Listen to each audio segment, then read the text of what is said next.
మీరు ఇంకా బయటకు వెళ్ళలేదు, ఇక్కడే ఉన్నారు. నీ దగ్గరికి వస్తున్నాను, ఈ లోపు నువ్వే వచ్చావు. ఇప్పుడే మీ నాన్నగారు ఫోన్ చేశారు. ఇలా మన దగ్గర ఉన్న డబ్బులు వడ్డీ తిప్పమని ఇచ్చాం కదా, వాళ్ళు వడ్డీతో తిరిగి ఇస్తారట. ఆ డబ్బులు పట్టుకుని సాయంకాలం మావయ్య గారు వస్తా అన్నారు. ఆ డబ్బులే జాబ్కి కట్టేద్దాం అనుకుంటున్నాను. ఓహో, వస్తున్నారండి మా నాన్నగారు. సర్లేండి, దాని పెళ్ళికే డబ్బులు దాచాను, ఇలా ఉపయోగపడుతున్నాయి. నయ్యే దాని భవిష్యత్తు కోసమే కదా, దాని జీవితమే బాగుంటుంది. మీరు బండి అమ్మేస్తున్నారేమో అని ఎంత కంగారు పడ్డానండి నేను. కానీ దేవుడు ఇలా సహాయం అందించారండి.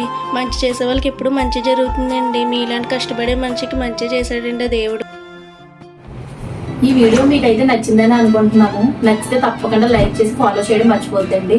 అలాగే మీకు ఏమనిపించిందో కూడా కింద కామెంట్ సెక్షన్ లో కామెంట్ చేయండి.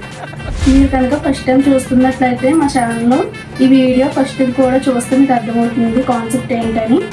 సో ఫస్ట్ నుంచి కూడా చూడండి, మీకు అర్థమవుతుంది స్టోరీ అయితేను. Thanks for watching.